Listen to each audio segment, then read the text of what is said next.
नमस्ते दोस्तों, स्वागत है आपका अपने YouTube चैनल अग्रवाल क्लासेज में।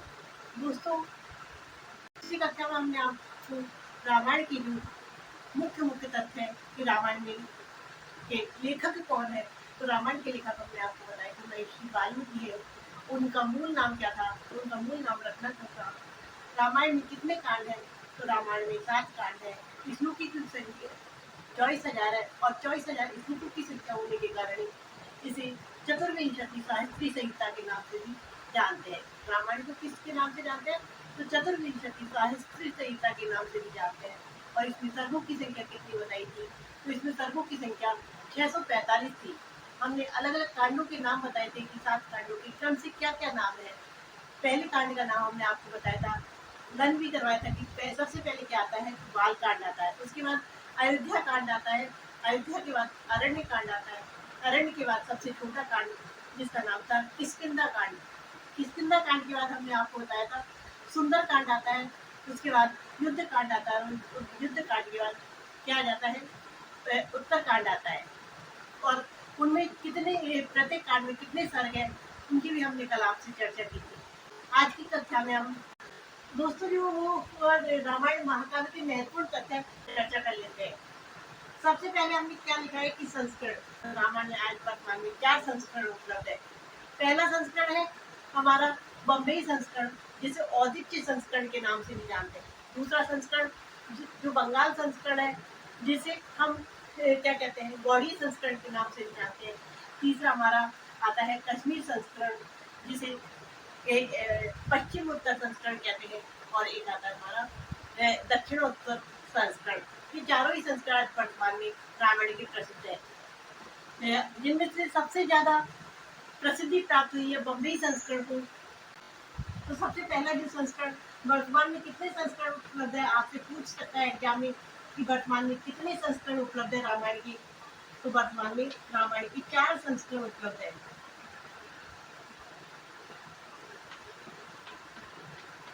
रामायण के 4 संस्करण उपलब्ध है। दोस्तों, ये संस्करण किसी भी चीज का नया एडिशन संस्करण कहलाता है। तो रामायण के अब तक 4 संस्करण ही उपलब्ध है जो प्रसिद्ध हुए हैं। रामायण के 4 संस्करण अर्थात अन्य अनेक लेखकों के द्वारा जिनकी व्याख्या की गई है।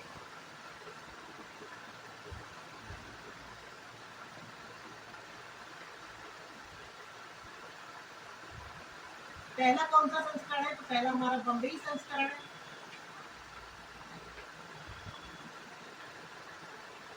बम्बई संस्करण। दूसरा हमारा कौन सा संस्करण है, तो दूसरा हमारा वैसे बम्बई और वैसे बंगाल संस्करण।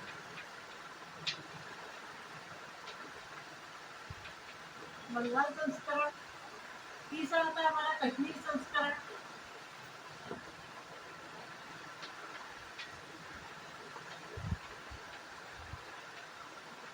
और चौथा आता है हमारा दक्षिण उत्तर संस्करण।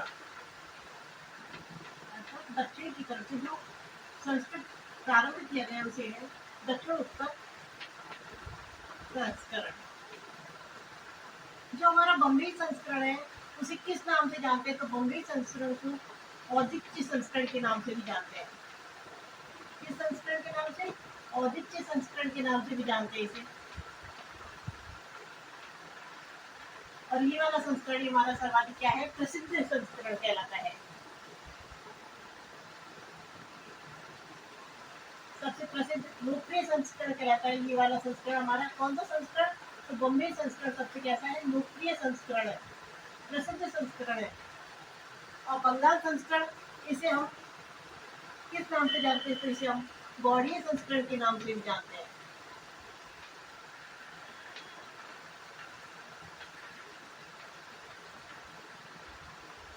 और जो कश्मीर संस्करण है उसे पश्चिम उत्तर संस्करण के नाम से भी जानते हैं। पश्चिम उत्तर संस्करण।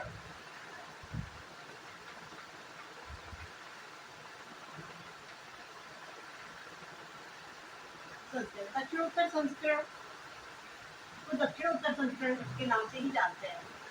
तो वर्तमान में दोस्तों एग्जाम में पूछा जाता है, अभी फर्स्ट ग्रेड के एग्जाम में पूछा गया था कि रामायण के कितने संस्करण उपलब्ध है, तो हमें आंसर क्या करना होगा, 4 संस्करण उपलब्ध है।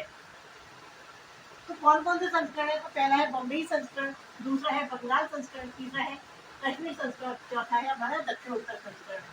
और किस संस्करण को कौन से संस्करण के नाम से जानते हैं ये भी पूछ लिया जाता है। तो बम्बई को हम औदित्य संस्करण के नाम से भी जानते हैं और ये सबसे लोकप्रिय और प्रसिद्ध संस्करण भी है।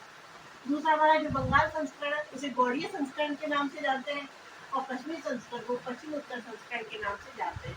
इस प्रकार हमारे चारों संस्करणों की बात हो गई। अब तो भाषा की बात करें तो जो रामायण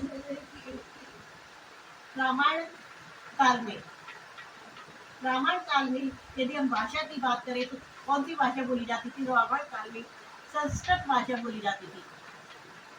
संस्कृत भाषा बोली जाती थी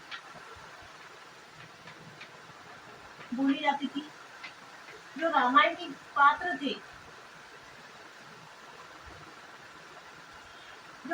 पात्र थे, वो सभी संस्कृत में बात करते थे। जैसे राम, लक्ष्मण, भरत, हनुमान जी, रावण, सभी किस भाषा में बात करते थे, तो उस समय संस्कृत भाषा में बात करते थे। यहाँ तक कि इलवन नाम का एक राक्षस था, वो भी संस्कृत भाषा में बोलता था और वो राक्षस होने की वजह से संस्कृत भाषा में ऋषियों को आमंत्रित करता था और उन्हें बुलाकर मार देता था। इस प्रकार हम कह सकते कि रामायण काल में संस्कृत भाषा कैसी थी, संस्कृत भाषा रामायण काल में कैसी थी, लोक व्यवहार की बोली थी, लोक व्यवहार की।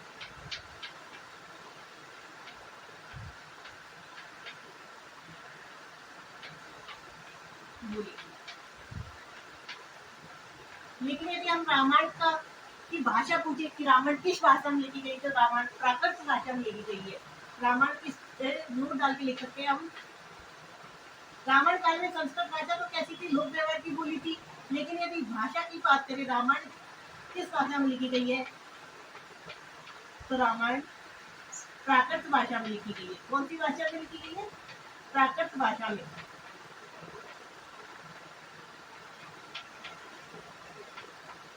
लिखी गई है। और नोट डाल के ये भी लिख सकते हैं हम कि इलवल नाम का राक्षस का नाम था इलवल नाम का राक्षस रामायण में जिसका उल्लेख किया है कि इलवल नाम का राक्षस संस्कृत बोलकर क्या करता था, ऋषियों को आमंत्रित करता था, और क्या करता था, उनको मार देता था।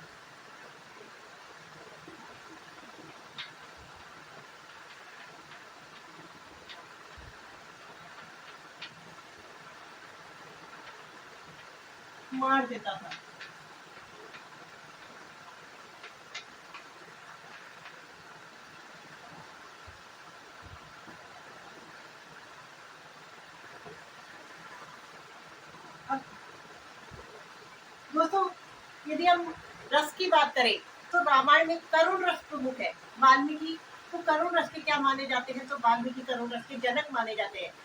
पूरी रामायण में यत्र तत्र करुण रस को प्रधानता से प्रयोग किया है, लेकिन अन्य रसों को भी उन्होंने क्या किया है, प्रयोग किया है। इसीलिए महर्षि वाल्मीकि को रस संत कवीश्वर भी कहते हैं। तो हम लिख लेते हैं करुण रस है वाल्मीकि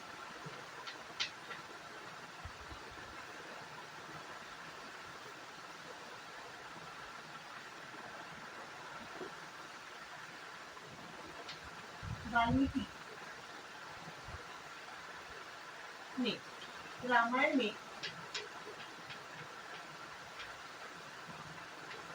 करुण रस के साथ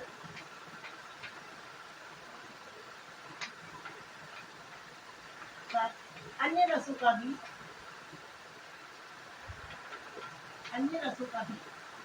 क्या किया है, प्रयोग किया है। अन्य सभी रसों का क्या किया है, प्रयोग किया है।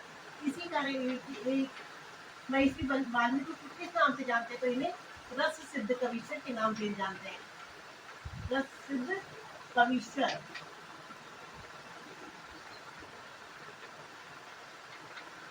के नाम से भी जानते हैं।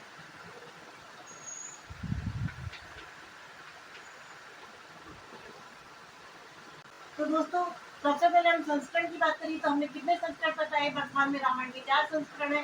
भाषा की बात करी तो रामायण भाषा वैसे लिखी कौन सी भाषा में? तो प्राकृत भाषा में। लेकिन रामायण काल में यदि भाषा की बात करें तो वो संस्कृत भाषा कैसी थी? लोक व्यवहार की भाषा थी। रस की बात करें तो रामायण में प्रमुखता से किस रस का प्रयोग हुआ है? तो प्रमुखता से करुण रस का प्रयोग हुआ है। लेकिन अन्य सभी रसों का भी उसमें प्रयोग होने की वजह से ही वाल्मीकि को रस सिद्ध कवीश्वर के नाम से भी जानते हैं। अब आगे दोस्तों, आगे की चर्चा हम करते हैं अब कि रामायण महाकाव्य में यदि छंद को पूछे तो छंद कौन सा आता है? उसमें अनुष्टुप छंद उसका मुख्य छंद है। अनुष्टुप छंद कौन सा है? मुख्य छंद है। अनुष्टुप छंद को वाल्मीकि को अनुष्टुप छंद का जनक भी कहते हैं। जब तमसा नदी के किनारे पर क्रौंच पक्षी युगल काम में मोहित थे, तब निषाद राज ने उन पर बाण चलाकर उसमें से नर पक्षी को मार दिया था। तब जब मादा पक्षी क्या कर रही थी? करुण विलाप कर रही थी। तो उस करुण विलाप को देखकर वाल्मीकि के मुख से जो श्लोक निकला था कि माँ निषाद प्रतिष्ठाम शाश्वती समाम यत क्रौंच मिथुनाद एकम बदी काम मोहित, वो श्लोक ही क्या हो गया था? अनुष्टुप छंद का पर्यायवाची बन गया था। तो इसलिए अनुष्टुप छंद को श्लोक का क्या कहते हैं? पर्यायवाची कहते हैं। जब हम अनुष्टुप छंद के लक्षण पढ़ते हैं तो वहां पर भी अनुष्टुप छंद न देकर क्या दे रखा होता है? श्लोक दे रखा है। जैसे श्लोके षष्ठम गुरुदेवम सर्वत्र लघु पंचम दी चतुष्पाद्य हस्तो सप्तम दीर्घ मन्यो। इस प्रकार श्लोक और अनुष्टुप छंद क्या है? पर्यायवाची शब्द है। तो लिख लेते हम कि वाल्मीकि को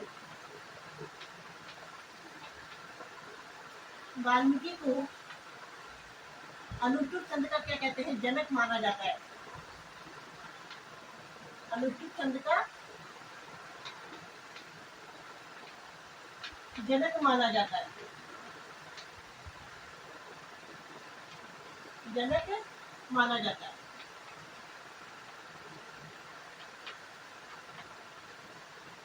और रामायण में प्रमुख छंद पूछे तो अनुष्टुप छंद कैसा है? प्रमुख छंद है। रामायण का प्रमुख छंद कौन सा है? अनुष्टुप छंद है।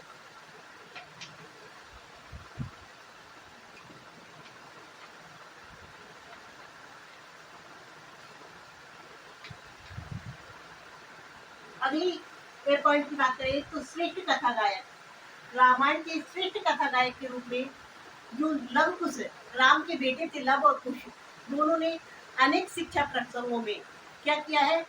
राम कथा का गुणगान किया था। इसी श्रेष्ठ कथावाचक के रूप में किस शब्द का प्रयोग होता है? तो खुशी लव शब्द का प्रयोग श्रेष्ठ कथावाचक के रूप में होता है। जब उत्तरकांड में वाल्मीकि के साथ राम और लव और कुश आते हैं तो सभा में, राम की सभा में, राम के दरबार में कुश और लव के द्वारा क्या किया जाता है? राम कथा का गुणगान किया जाता है। इस प्रकार उन्होंने अनेक जगह पर राम कथा का गुणगान किया था। इसीलिए उन्हें किस नाम से जानते हैं? श्रेष्ठ रामायण की श्रेष्ठ कथा गायक के रूप में खुशी लव शब्द का प्रयोग होता है। तो हम लिख लेते हैं श्रेष्ठ कथा गायक के रूप में खुशी शब्द का प्रयोग, खुशी लव।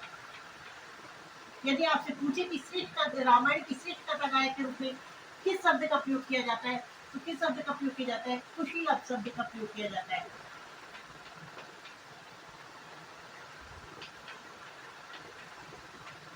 जो लवकुश थे, उन्होंने अनेक शिक्षा प्रसंगों में क्या किया है? राम कथा का प्रयोग वाचन किया है। अनेक शिक्षा प्रसंगों में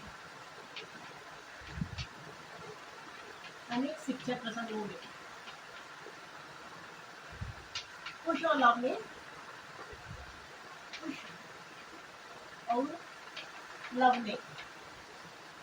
ये दोनों क्या थे? राम के बेटे थे। दोनों ने क्या किया है? लव और कुश और लव ने दोनों ने राम कथा का वाचन किया है।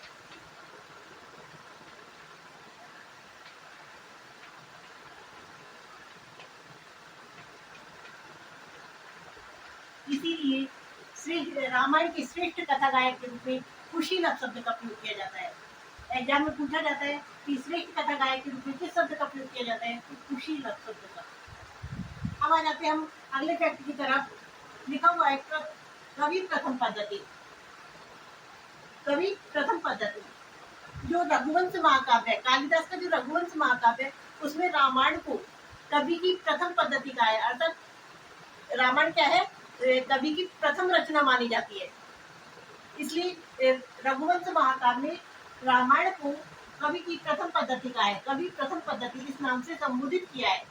और रामायण में ही एक जगह लक्ष्मण को क्या बताया है, एकृतदार, और बुद्ध को चोर भी बताया है, बुद्ध को चोर बताया है, लक्ष्मण को एकृतदार बताया है। इस प्रकार रघुवंश महाकाव्य में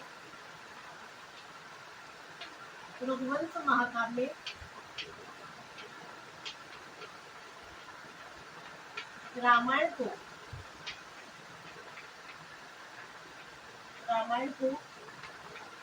कवि प्रथम पद्धति के नाम से संबोधित किया है। कवि प्रथम पद्धति के नाम से संबोधित किया है।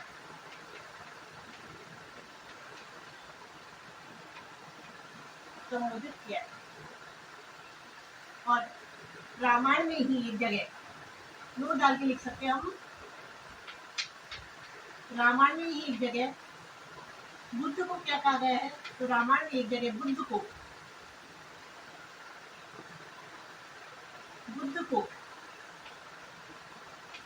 चोर बताया गया है। क्या बताया गया है, चोर। और लक्ष्मण को क्या बताया है, तो लक्ष्मण को एकृतदार इस नाम से संबोधित किया है। नोट डाल के लिख सकते हैं। ये फैक्ट है कि रामायण में ही बुद्ध को एक जगह चोर बताया गया है और लक्ष्मण को एकृतदार नाम से संबोधित किया गया है। अगले फैक्ट की बात करें तो हम आ जाते हैं आख्यान। रामायण महाकाव्य में अनेक आख्यान उपलब्ध है, जैसे हमारे अहिल्योद्धार आख्यान, सुमसेप आख्यान, गंगा अवतरण आख्यान, अनेक आख्यान उपलब्ध है। और ये सभी किस कांड में है, तो ये सभी हमारे बाल कांड में उपलब्ध है। तो जैसे हमसे पूछ लिया जाता है कि गंगा अवतरण जो हमारा आख्यान है वो कहाँ पर उपलब्ध है, कौन से कांड में, रामायण के कौन से कांड में, तो रामायण के कौन से कांड में उपलब्ध है, बाल कांड में गंगा अवतरण की कथा उल्लेखित है। तो हम सभी आख्यानों के बारे में लिख लेते हैं। सबसे पहला हमारा आता है ऋषि सिंह आख्यान, दूसरा आता है हमारा गंगा अवतरण आख्यान,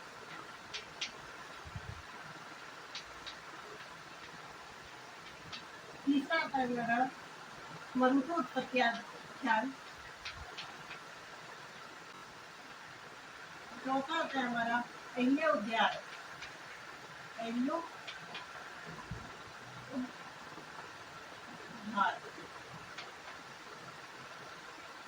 आख्यान, और पांचवा आता है हमारा सुमसेप आख्यान। और ये सभी आख्यान कहाँ पर, तो रामायण में कौन कौन से आख्यान उपलब्ध है हमारी, एक है ऋषि श्रृंग आख्यान, दूसरा है गंगा अवतरण आख्यान, तीसरा है मरुतो उत्पत्ति आख्यान, और चौथा है हमारा अहिल्योद्धार आख्यान, और पांचवा है सुमसेप आख्यान। तो इन सभी आख्यानों की जो हम उपलब्ध हो जाते हैं, हमें कहाँ पर उपलब्ध होते हैं, सभी आख्यान हमारे बाल कांड में उपलब्ध होते हैं। किसमें, बाल कांड में। इन सभी का उल्लेख कहाँ पर मिलता है, बाल कांड में मिल जाता है। कहाँ पर मिलता है, तो रामायण के बाल कांड में सुमसेप आख्यान का उल्लेख मिलता है। हमने बात कर ली अनुष्टुप छंद की, तो वाल्मीकि को अनुष्टुप छंद का क्या कहा जाता है, जनक माना जाता है। श्रेष्ठ कथावाचक के रूप में कुशीलव शब्द का प्रयोग किया जाता है। और कवि प्रथम पद्धति कहाँ पर बताया गया है, रामायण को तो रघुवंश महाकाव्य में। कहाँ बताया गया है, रघुवंश महाकाव्य में। तथा रामायण में बुद्ध को क्या बताया है, तो बुद्ध को चोर बताया है, तथा लक्ष्मण को क्या बताया है, तो लक्ष्मण को एकृतदार के नाम से संबोधित किया है। आख्यान की बात करें तो रामायण के बाल कांड में हमें 5 आख्यान उपलब्ध होते हैं। ऋषि सिंहाख्यान, गंगावतरणाख्यान, गरुड़ोत्पत्त्याख्यान, अहिल्यावताराख्यान और सूर्यसेपाख्यान। अब आगे की चर्चा करते हैं हम। दोस्तों एक विद्वान एक विद्वान थे, पाश्चात्य विद्वान जपोही। इनका मानना है कि रामायण महाकाव्य की जो प्रथम कांड और जो अंतिम कांड है, पहला और सातवां कांड, बाल कांड और उत्तर कांड कैसी कांड मानते हैं, ये प्रक्षिप्त कांड मानते हैं। प्रक्षिप्त का मतलब होता है कि बाद में जोड़े गए, अर्थात जो मूल रामायण है उसमें हमें सिर्फ 2 से 6 तक ही कांड प्राप्त होते हैं, अर्थात पहला और बारहवां कांड इनके अनुसार बाद में जोड़े गए माने जाते हैं। तो यदि आपसे पूछे कि रामायण महाकाव्य के कौन कौन से कांड प्रक्षिप्त माने गए हैं, तो क्या कहेंगे? बालकांड और उत्तरकांड। आंसर आएगा बालकांड और उत्तरकांड। तो इस फैक्ट को हम लिख लेते हैं। पाश्चात्य विद्वान जैकोबी के अनुसार रामायण महाकाव्य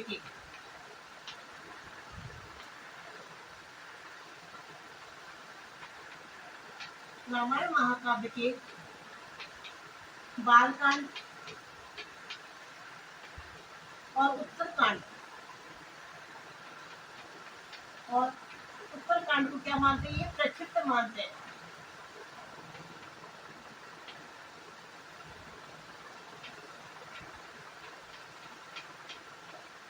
प्रक्षिप्त अर्थात बाद में जोड़े हुए।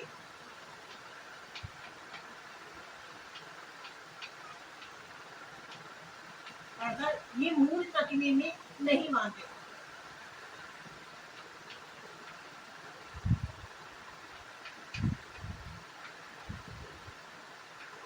इनका मानना है कि मूल प्रति में ये उपलब्ध नहीं है। ये दोनों कांड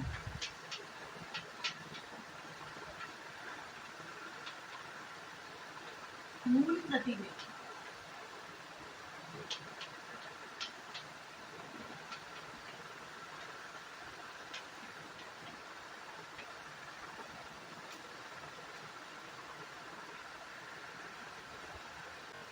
दोस्तों आज हमारा रामायण महाकाव्य के सभी महत्वपूर्ण तथ्यों की चर्चा हमने आज कर ली है।